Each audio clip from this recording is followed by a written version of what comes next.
Good morning, everybody. There have been many great accomplishments in engineering. Think of the pyramids or train tunnels through mountains.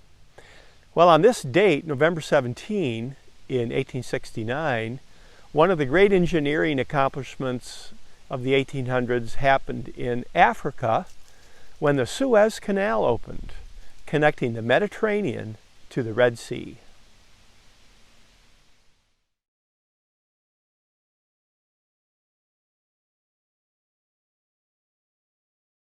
Modern archaeology has confirmed that there was a canal of the pharaohs, and this red line shows where it went more or less. After the Age of Discovery and Europeans realized how much wealth was in the East, a shortcut was on everybody's mind, and the Suez Canal was part of that discussion. Now, there had been a Suez Railroad before the canal, and here's a picture of that. So there was a shortcut between the Mediterranean and the Red Sea, but people kept thinking about a canal. And this fellow, Ferdinand de Lesseps, was the one who came up with the final design. He was an engineer. He had other engineers working with him. He knew the leader of Egypt and got permission to carry on with the project.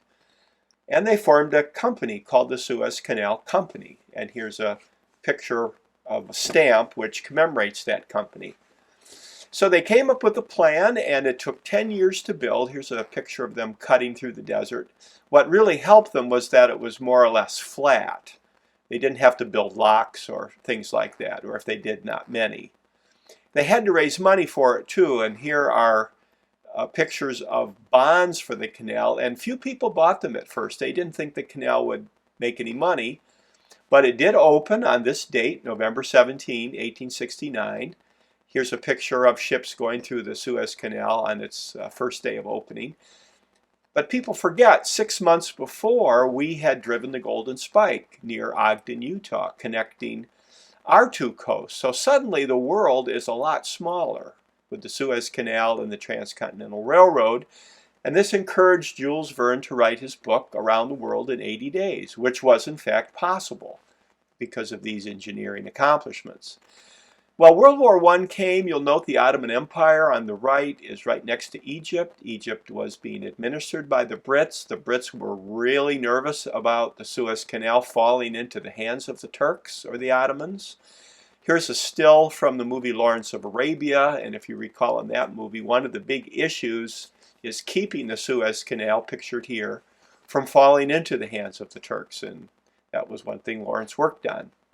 When World War II came, Britain was still concerned about the Suez Canal. You'll note El Alamein in the middle of Egypt on the sea there, and the Suez Canal to the right. There was a big battle here. Britain was victorious. Here's a picture from that battle. They defeated Rommel, who was known as the Desert Fox, and this helped secure the Suez Canal. But after World War II, nationalism is rising all through the Third World, as it was called. This is Mr. Nasser from Egypt. He saw the Suez Canal as a symbol of European imperialism, and in 1956 he nationalized the Suez Canal.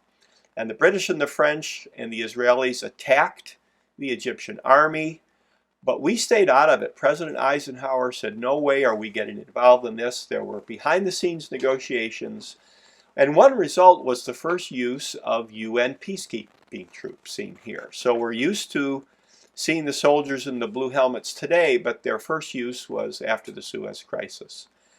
In 1967, during the Six-Day War, Israel not only occupied Sinai, but they went right up to the east side of the Suez Canal. But it was given back to Egypt later because of negotiations, and today the Suez Canal is administered by the Egyptians as an international waterway.